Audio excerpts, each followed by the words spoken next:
Welcome to the tutorial of FreeScan Omni. It's Yang from Shining 3D. In this tutorial, I will help you get started with your new scanner. First of all, let's see what's inside the box. Here's a comprehensive overview of the scanner and its accessories.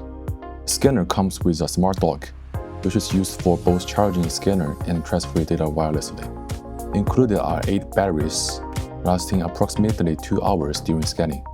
The mode outlet charger is provided for recharging these spare batteries. You will also find one calibration board and one scale bar.